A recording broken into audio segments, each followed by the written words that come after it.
aqui do Crefito 2. E esse mês, né, devido ao mês Outubro Rosa, o mês de conscientização do câncer de mama, a gente convidou a experiência que ela teve, né? Ela é fisioterapeuta do INCA já há muito tempo, ela foi aluna de especialização, depois passou no concurso para fisioterapeuta do INCA, e aí depois ela teve um diagnóstico de câncer de mama, ficou afastada um período e agora retornou às atividades como fisioterapeuta. Nesse meio tempo ela fez também um mestrado em oncologia no INCA, então é uma pessoa super querida que com certeza vai passar, né, essa experiência para a gente como profissional, como paciente e como mulher, né, de viver, né, essa questão do câncer de mama. Então vamos só ver se ela entra aqui para a gente poder conversar com ela.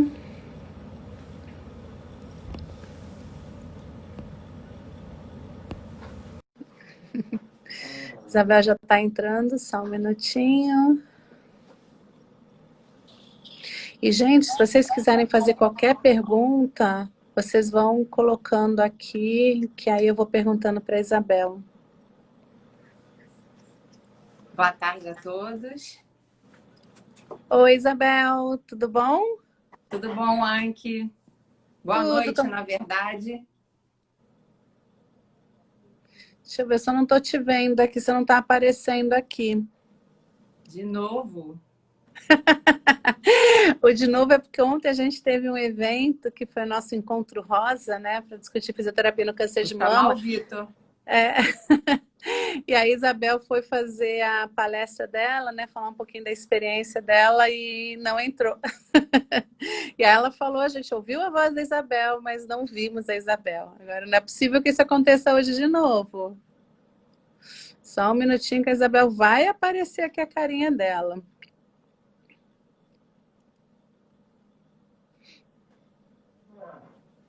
Isabel não está aparecendo aqui.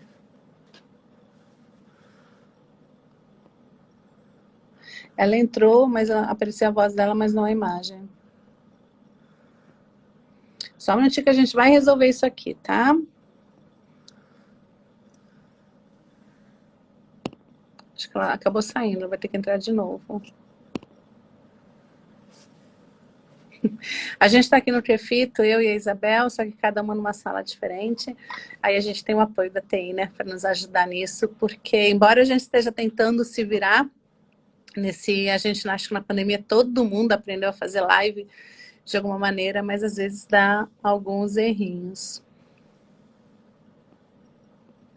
Eu tô vendo um monte de gente querida aqui, obrigado.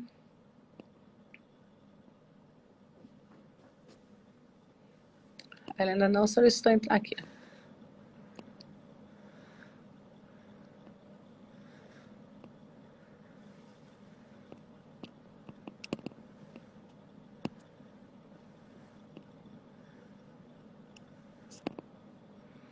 Aí só um minutinho que ela não estava aparecendo.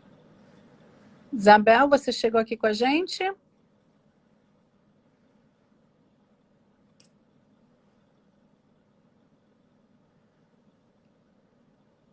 Isabel?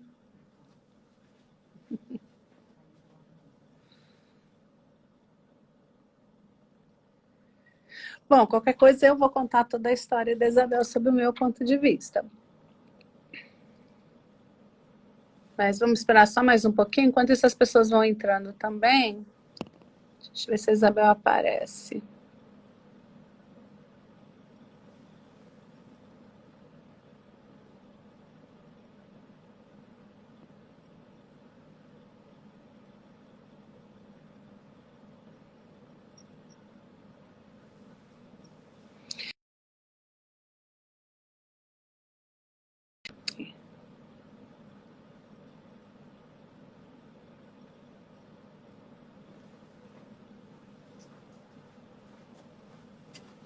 Não tá deixando mais nada, né? Não. E lá também não tá deixando. Aqui, Essa daqui. Isso. Mais uma vez, vamos ver. Faz ao contrário. Faz ao contrário pra você. Olha aqui de novo! bom, Isabel, te ver aqui. Muito Bom, bem. Isabel, primeiro, muito, muito, muito obrigada, né, por ter aceito o nosso convite. Hoje a Isabel foi homenageada aqui no Prefeito 2, né, Isabel? Justamente por ser essa pessoa maravilhosa, né, uma profissional incrível, uma amiga super querida. Eu nunca conheci de verdade, Isabel, ninguém que não gostasse de você, que não tivesse orgulho, né, de ser sua amiga, de estar do seu lado, de ter o prazer de trabalhar ao seu lado.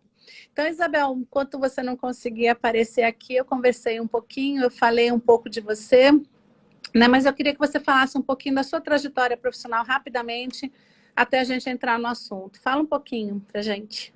Tá, e primeiro eu quero agradecer essa família Crefito, em nome do Dr. William, agradecer a Anke, em nome da Câmara Técnica de Oncologia, ao Alisson, que está dando todo o suporte aqui, né?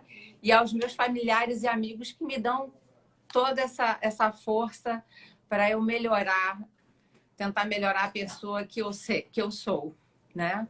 Minha trajetória eu fiz parte, comecei a fazer parte do Crefito em 1990, quando saí da faculdade, da FRAICE, né?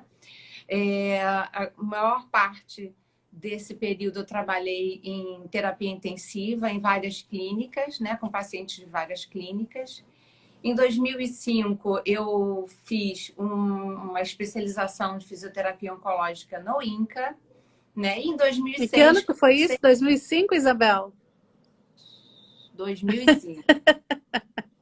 Pior para 2005. mim, que eu já era sua preceptora.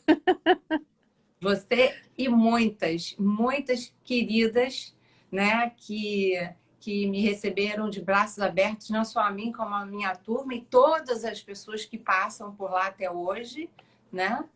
Em 2006, comecei a trabalhar como colega no Instituto Nacional do Câncer, né? E aí sim comecei a trabalhar exclusivamente, né, com pacientes oncológicos, né? Em 2012 eu tive o diagnóstico de câncer e aí eu não sei se você quer perguntar alguma Mas coisa e o seu antes. mestrado em oncologia? Porque você foi a primeira Sim, fisioterapeuta, isso tem que ser ressaltado, sim, né? sim, Foi a sim. primeira fisioterapeuta a fazer o mestrado acadêmico do INCA, né, em oncologia. Em pesquisa Então, clínica no e pesquisa CTI do clínica, INCA. isso, nosso super orgulho, né? Em que ano foi isso que você fez o mestrado lá? Foi em 2012. Foi em 2012. Agradeço muito aos meus orientadores, Jorge Salu e Márcio Soares, que me deram todo o apoio, né? Foi um momento muito importante, né? E, e o trabalho que a gente desenvolve, né? Todos nós, nessa instituição, que não é uma só, né? É uma grande casa com vários filhos, né? E aí, em 2012, eu tive o diagnóstico de câncer de mama. E aí começa uma outra visão diferente, né? Eu já era uma pessoa mais madura, né? Eu tinha 44 anos e me vi frente a um diagnóstico que a gente via com os nossos pacientes, né? Mas 44 anos, embora você falou madura, você é extremamente jovem, né? Um diagnóstico, mulher bem jovem, né? Sim, diagnóstico jovem, um diagnóstico que a gente não espera, né? Que a gente não espera, né? E aí começa a se pensar, se muda de posição, né? Eu deixei de ser a profissional naquele momento e eu fiz questão disso, né? Eu deixei de ser a profissional e fui ser a paciente, né?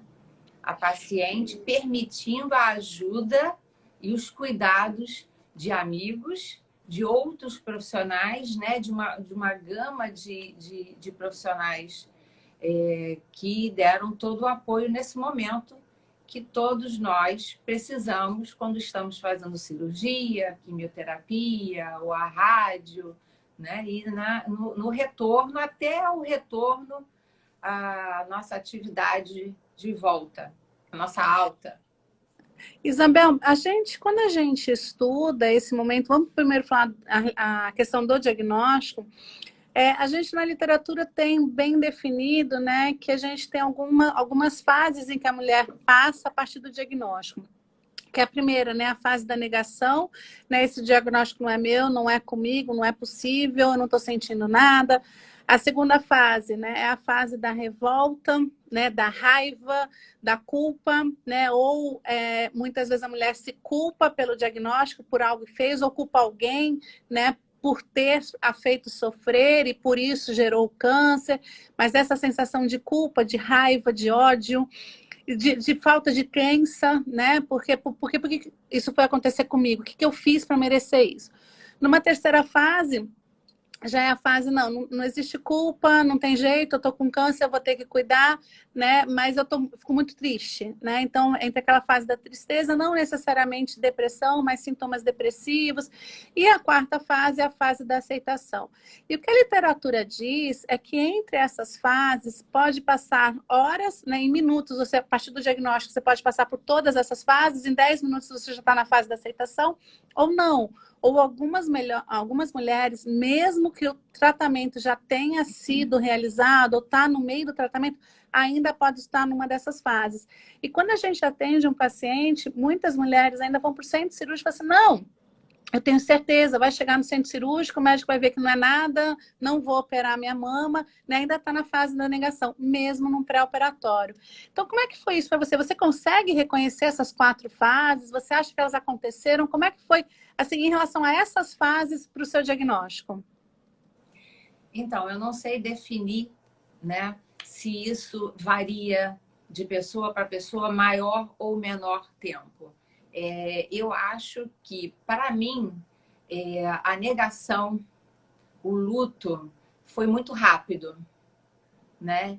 Talvez por eu ser uma pessoa que sempre fui otimista, talvez por eu ter uma crença muito forte que a gente precisa ser positiva, né?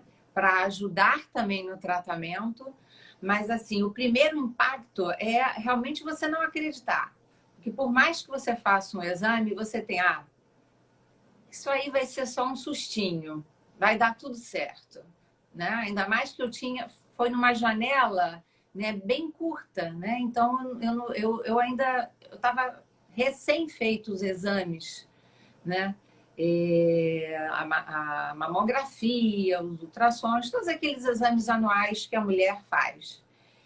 Mas quando você recebe o diagnóstico, né, eu acho que eu tive assim umas 24 horas de negação e de procura pelo mordomo, né? A culpa. Eu não sei se eu não tive culpa de ter, mas eu estava tentando saber o porquê, né? Eu não me encaixava, eu não era uma pessoa acima do peso, eu nunca tinha fumado, eu não bebo, raramente, né?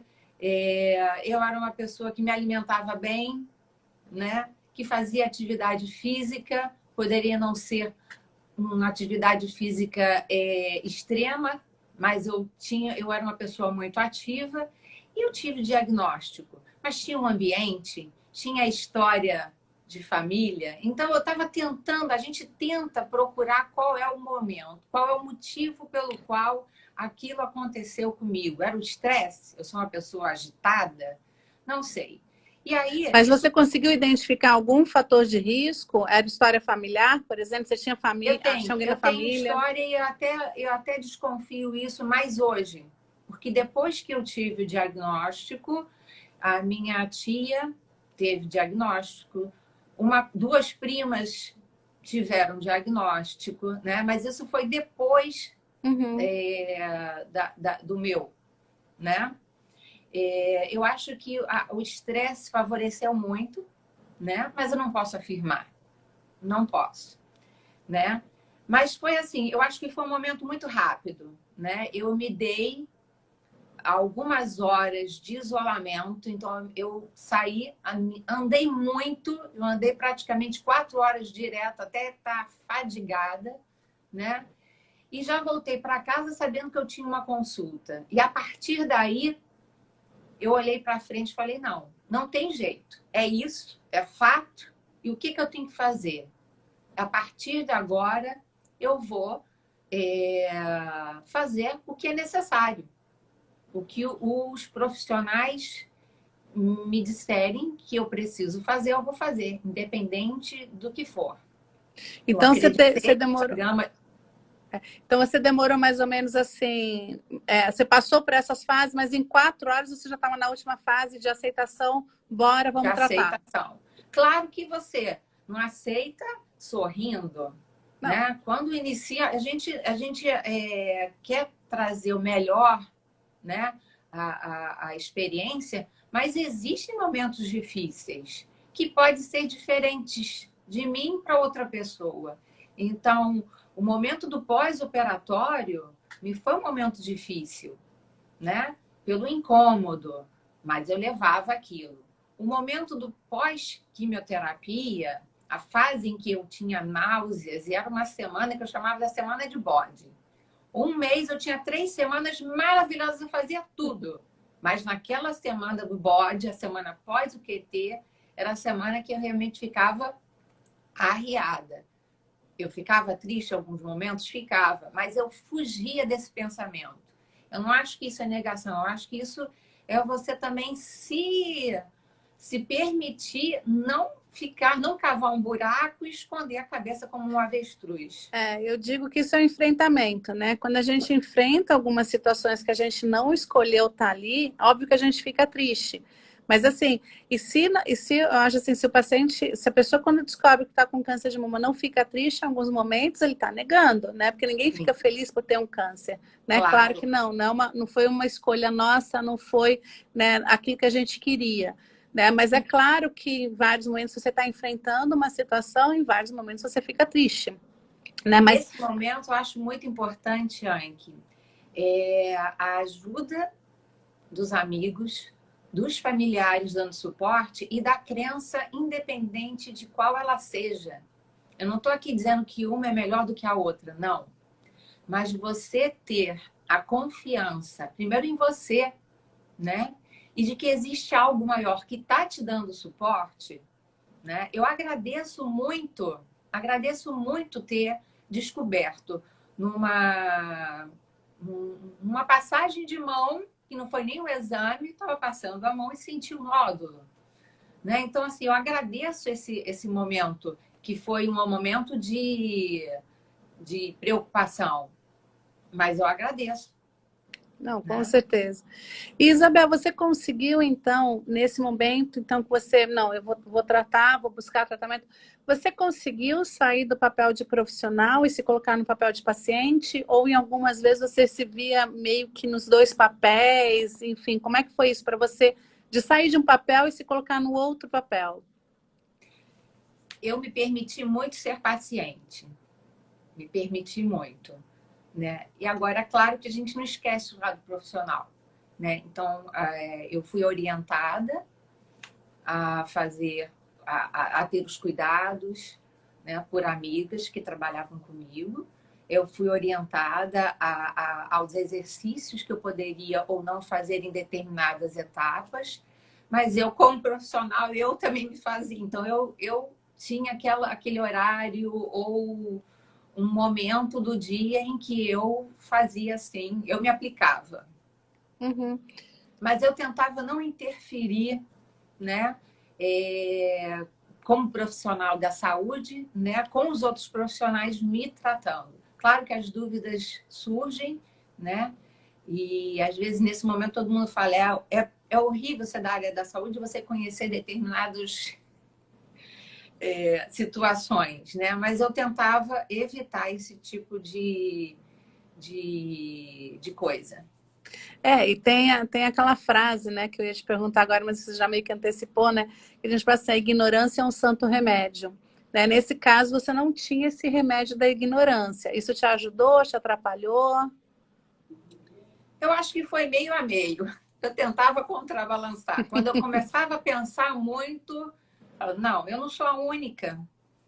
Eu não sou a única profissional de saúde e não sou a única que tem o câncer de mama. né? Então, a gente tem que confiar. Se a gente não confia, né, no profissional que está nos cuidando, já não serve. Uhum. E esse pós-operatório? Então, a gente falou bastante do diagnóstico. O primeiro tratamento que você fez foi a cirurgia. Foi a cirurgia. Eu fiz uma mastectomia radical, preservou a pele, tive uma colocação imediata da prótese, né, na mama esquerda, que era onde estava o nódulo, e eu rodei o músculo grande dorsal, né? Então foi uma cirurgia grande, né? A primeira. Na segunda, como eu tive um linfonodo positivo, né? Eu voltei ao centro cirúrgico 20 dias depois, foi opção para fazer a linfadenectomia completa, né? Então, ao todo foram 14 linfonodos que foram retirados, né? E um mês depois eu comecei a quimioterapia, né? O processo de convalescência, digamos assim, os cuidados com o dreno, né? A gente orienta o paciente, mas a gente não tem a noção verdadeira de como é, né? Só passando mesmo é que a gente tem a noção. Mas graças a Deus foi tudo certinho. Eu fui bem orientada e respeitei todas as etapas, né? Fantástico. E se você pudesse falar para a gente desse período pós-operatório imediato, quando você sai do hospital, vai para casa, o que foi mais difícil para você se adaptar, né, a essa nova rotina temporária? O que você destaca como a sua maior dificuldade nesse momento? Então, eu não podia dormir na posição que eu mais me sinto confortável, né? Que é, como a gente fala, de bruços, né? Então, eu precisava praticamente ficar mais de lado oposto à cirurgia, ou então mais sentada, né? Eu tive uma terceira cirurgia 1 ano depois, que foi quando eu retirei preventivamente a ultramama, né? E acabei fazendo, digamos assim, o reparo final na mama esquerda, que foi originalmente com o nódulo, né? E aí foi um período mais difícil, porque eu não poderia ficar nem de um lado, nem do outro. Então eu fiquei... Era difícil, parecia que eu estava dentro de um escafandro, né? Me sentia bem tolhida, né? E eu praticamente fiquei 6 meses deitando um pouco mais recostada, né? Eu acho que esse foi o período mais difícil. O momento dos drenos é um momento que você fica com mais receio, né? De perder, né? E após a retirada dos drenos, após a retirada de todo aquele curativo, né? Tem a sensação que você tem da pele, né? Então, aquela retração, né? Aquela sensação de confinamento do tórax, isso era o que eu sentia, né? Demorou um pouquinho a passar, né? Isso me ajudou muito. Os exercícios de alongamento que eu fazia dentro das possibilidades de cada período, né? Mas era uma coisa que realmente limitava um pouco. Uhum. Após isso, fala que você... Não, pode falar. Após esse período do pós-operatório, né? O período da quimioterapia, porque foi muito recente. Eu disse 1 mês, mas assim, às vezes eu me perco. Não sei se foram 20 dias, mas foi um período difícil na primeira etapa, quando a gente fala da etapa vermelha, né? Em que realmente eu fiquei muito nauseada. Muito nauseada. E aí, naquele período que eu chamava uma semana após a QT, eu não conseguia quase fazer nada dentro de casa, né? Era um enjoo, era uma náusea constante, dificuldade para alimentação, né? Um gosto horrível na boca. Mas passada aquela semana, eu voltava a ficar dentro do que eu conseguia dentro de casa, ativa.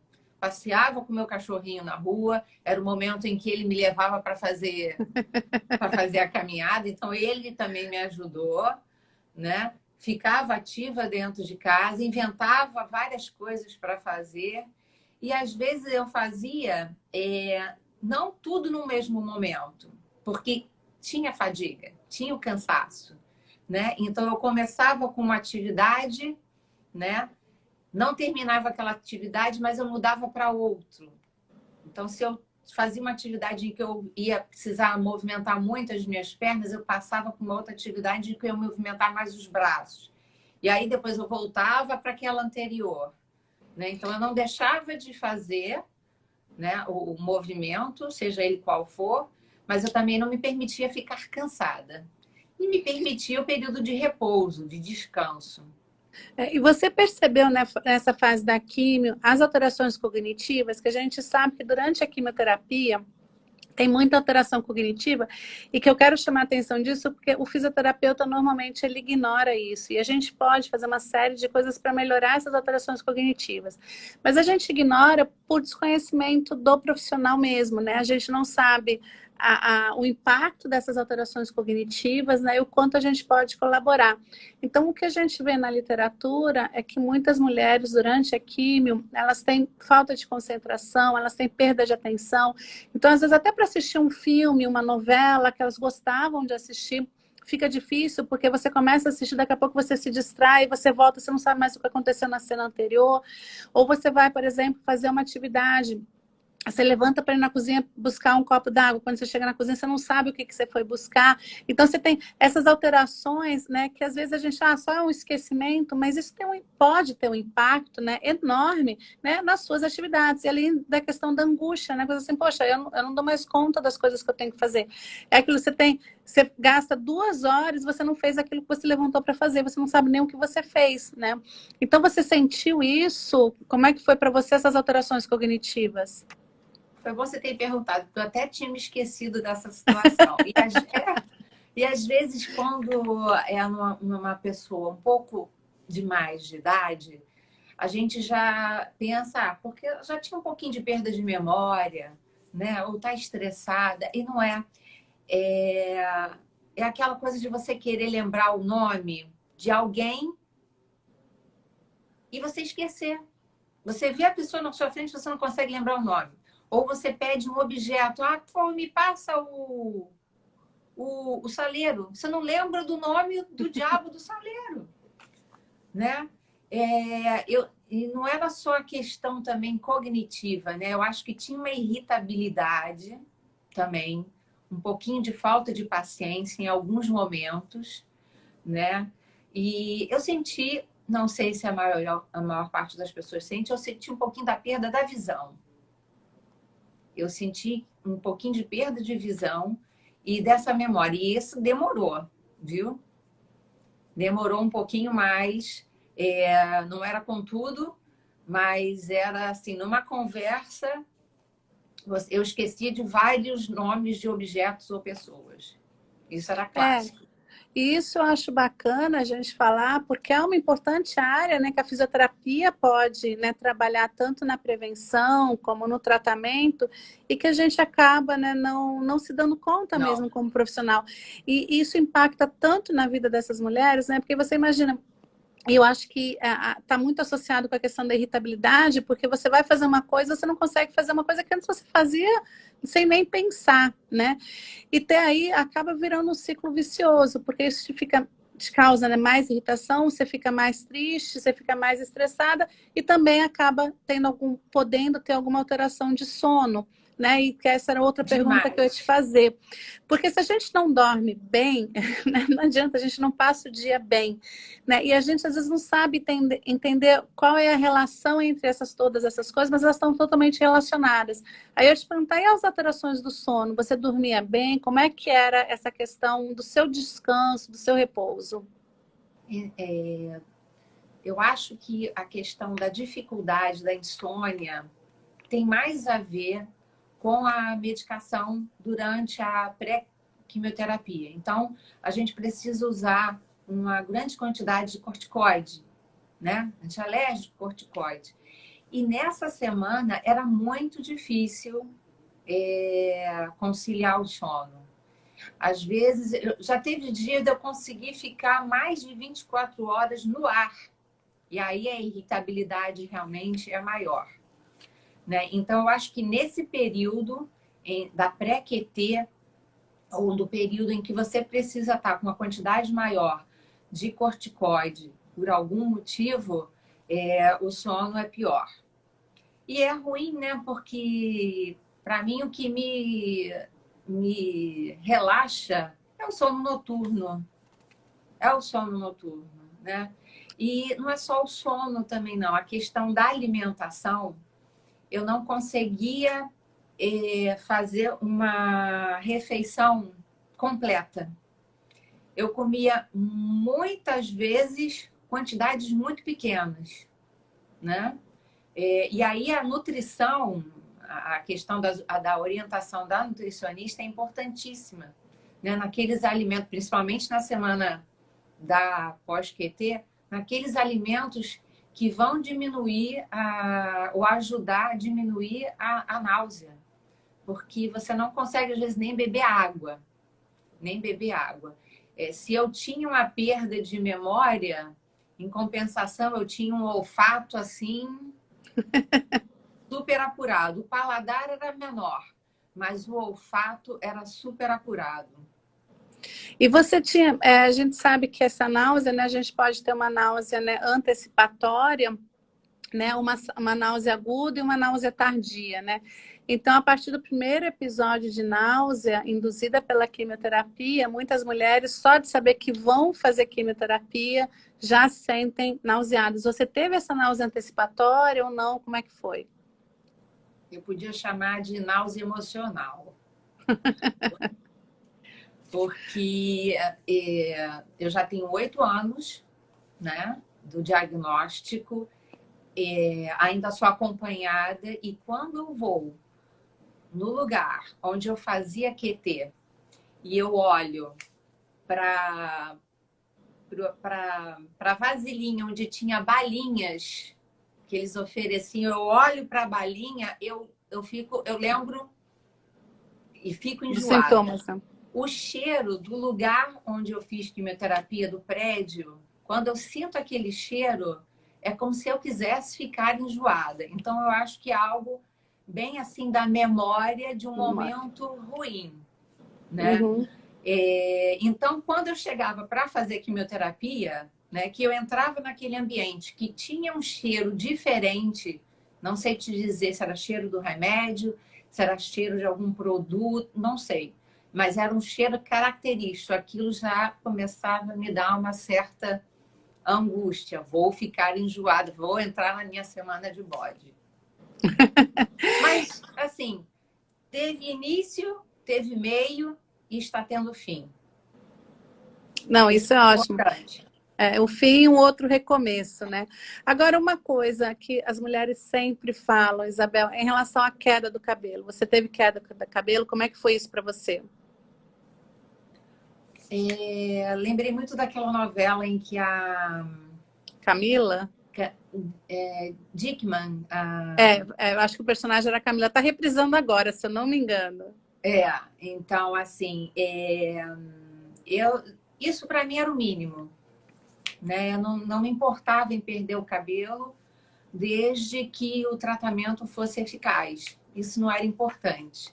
Mas o fato de você sentir o cabelo caindo, né, já te dá uma certa angústia, sim, né?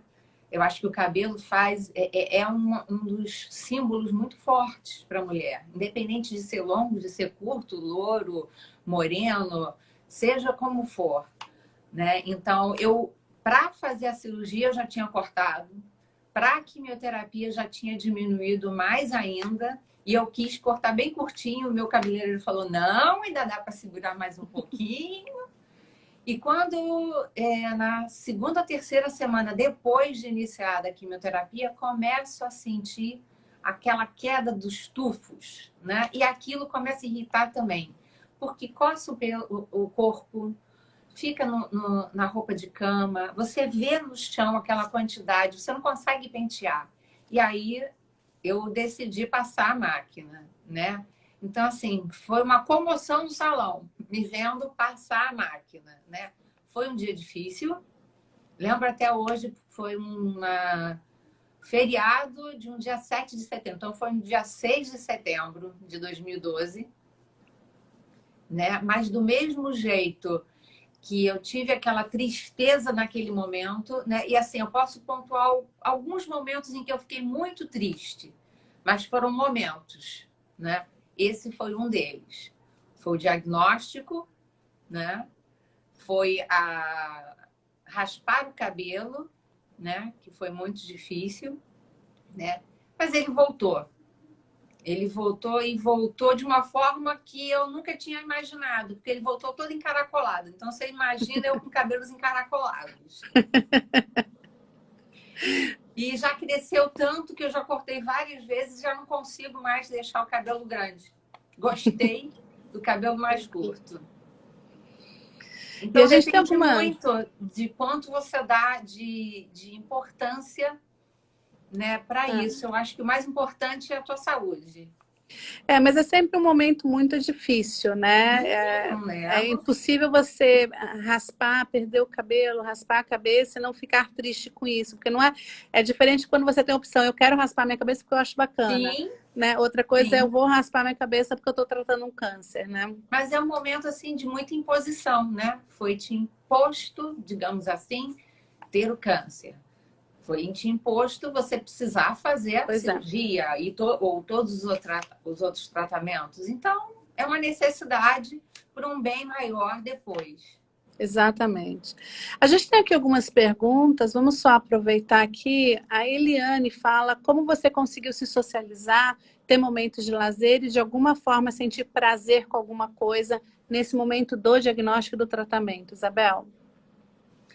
Então, eu sempre, apesar de eu ser uma pessoa tímida, né, eu sou uma pessoa muito sociável no meu círculo de amizades, me permito que as pessoas venham conversar. Mas no início do tratamento, até o término da quimioterapia, eu me reservei mais, né, por uma questão de cuidados, né? Então, eu não tive nenhuma, mesmo tendo neutropenia, não tive nenhum momento de infecção no meu período. Então, eu evitei, sim, muitas festas familiares, né? Então, eu não ia nos aniversários, né? Foi o meu período de pandemia, né? O período que as pessoas estão passando agora, eu tive esse período no meu tratamento. E eu acho que era para me reservar, para eu evitar infecções, né? Então, eu fiquei mais restrita, né? Quando eu comecei a sair mais, eu preferia ambientes mais abertos. Então, fiquei muito tempo sem ir a shopping, sem ir a supermercado, né? Sem ir à casa de pessoas que tinham crianças, porque eu sabia que as crianças estão sempre tendo gripes, porque estão num grupo, numa escola que todo mundo pega, né? Então, eu evitava esse tipo de contato. E você conseguiu ter alguma atividade que desse prazer nesse momento? Olha, passado o período do primeiro ciclo de quimioterapia, né?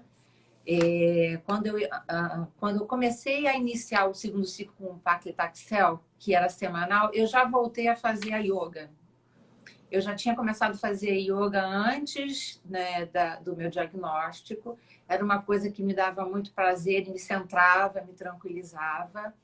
E claro que eu não fazia uma aula igual às minhas colegas, né? Eu tinha, digamos assim, certos limites, né? Mas, de certa forma, foi muito bom. Eu caminhava, né?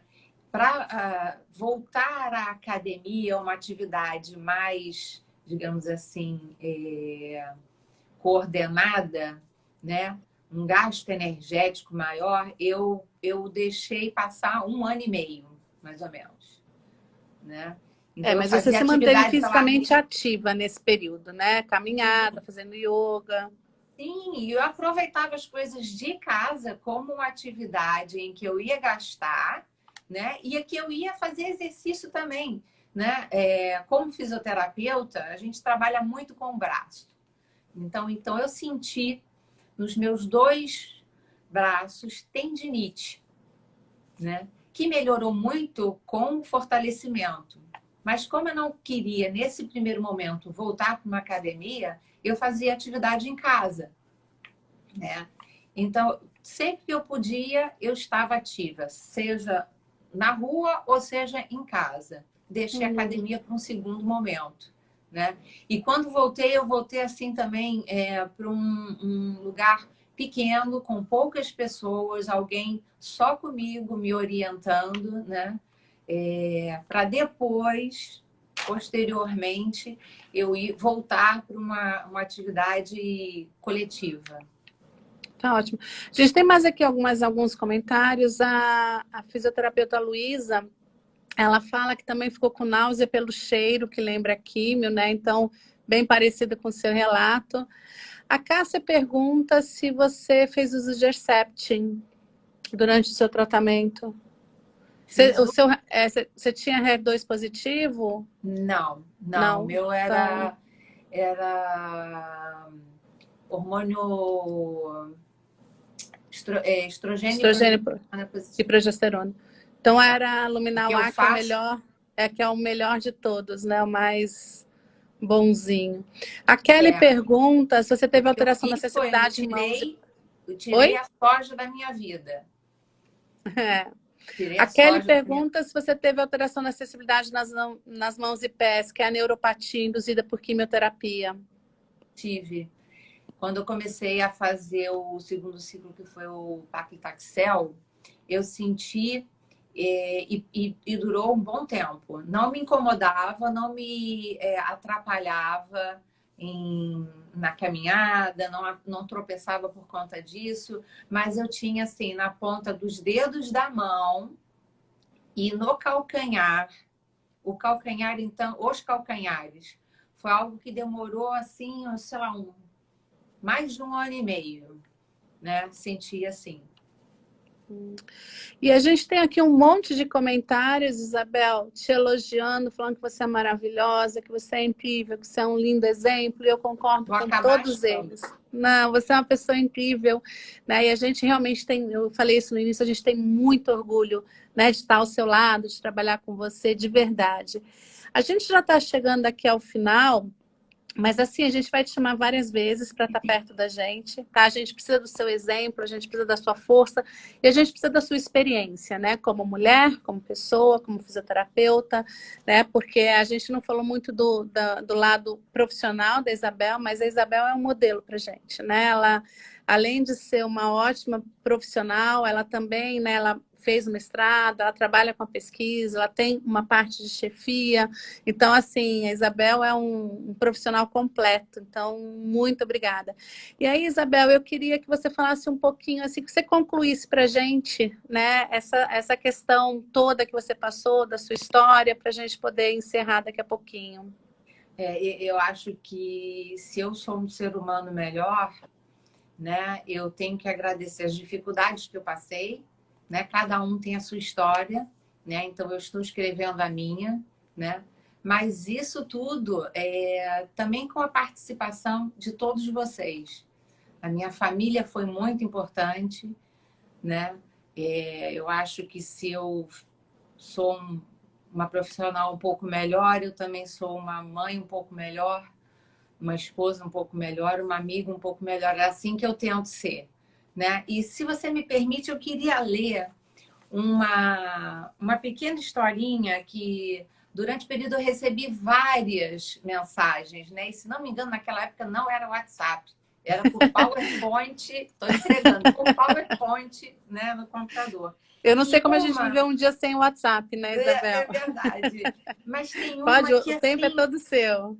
fala um pouquinho, parece muito com o que eu vivi, e se chama A Águia. Vou ler rapidamente. A águia é a ave que possui a maior longevidade de 70 anos. Porém, para chegar a essa idade, aos 40, ela precisa tomar uma série difícil decisão. Aos 40 anos, suas unhas estão compridas e flexíveis e já não conseguem mais agarrar as presas, das quais se alimenta. O bico alongado e pontiagudo se curva. Apontando contra o peito estão as asas, envelhecidas e pesadas, em função da grossura das penas. E voar aos 40 anos já é bem difícil. Nessa situação, a águia já tem duas alternativas: deixar-se morrer ou enfrentar um dolorido processo de renovação que irá durar 150 dias, ou 1 ano e 1 mês. E esse processo consiste em voar para o alto de uma montanha e lá recolher-se, em um ninho que esteja próximo a um paredão. Um lugar de onde, para retornar, ela necessite dar um voo firme e pleno. Ao encontrar esse lugar, a águia começa a bater o bico contra a parede, até conseguir arrancá-lo.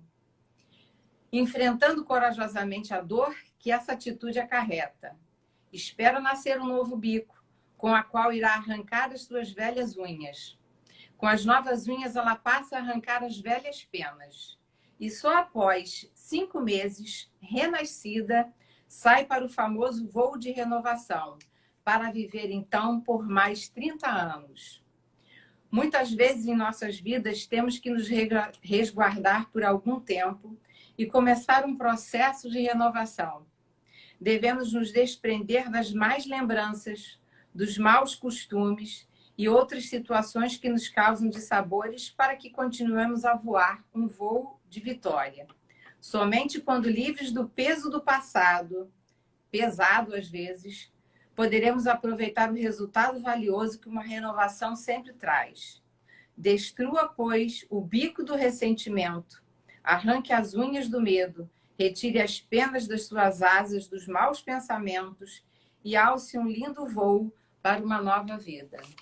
Eu quero agradecer a todos vocês, do fundo do coração, as amigas do peito, literalmente. Que sejamos todas águias, né? Que tenhamos essa inteligência de ser águias.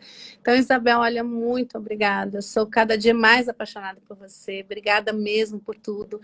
E eu queria de novo agradecer, né, esse espaço que o Grafito 2 vem dando para que a gente possa discutir as nossas especialidades sobre todos os pontos de vista, né? Eu acho que é bem importante a gente, assim, o seu relato ontem e hoje, para a gente também ver, né, que é muito além, né, a nossa vida é muito além da vida profissional, né? Então, obrigada, Grafito 2, obrigada, diretoria de comunicação, né? Esses meninos que nos dão assessoria, eles são fantásticos, né? Sob a coordenação do Dr. Alisson, que é o nosso diretor de comunicação, ao Willen, né? O Dr. Willen, que é o nosso presidente, que hoje ele recebeu aqui a Isabel com todo carinho, né? Para homenagem. Com várias surpresas. Num dia só, mas que realmente, assim, é muito fácil, né, a gente trabalhar num ambiente como o que a gente tem aqui no Grafito 2, então, assim, muita gratidão, né, pela oportunidade de estar aqui. E também me colocar totalmente à disposição, colocar o Grafito 2 é a nossa casa, né, não é assim, a casa somente nossa que está no colegiado, é a casa do fisioterapeuta no Rio de Janeiro, então vocês podem vir sempre, realmente a casa, né, está aberta, e qualquer proposta, a Câmara Técnica de Fisioterapia e Oncologia, né, que hoje recebeu aqui a Isabel, qualquer sugestão que vocês tenham, vocês podem encaminhar para a gente, que a gente realmente, né, quer fazer um bom trabalho nessa gestão. Então, Isabel, obrigada, nem tenho como te agradecer de coração, né, e vou te agradecer mais muitas e muitas e muitas outras vezes, que a gente vai ter vários projetos juntos, a gente está, né, pensando aqui em várias coisas, então, obrigada de coração. Assumir as suas palavras, né, eu acho que essa acolhida calorosa nesta casa, que é a nossa casa, que é a nossa casa, mas nunca me senti tão participativa dessa casa como agora. Estou sendo sincera, né? Agradeço a todos de coração e também me deixo à disposição para aqueles que quiserem tirar dúvidas, né, ou conversar um pouquinho a respeito dessa experiência que, para mim, é desse jeito, mas pode ser diferente para outras mulheres, né, nesse momento. Um beijo então, bem grande para todos. Até um próximo. Beijo para todo mundo e muito obrigada. Até breve. Beijos. Beijo.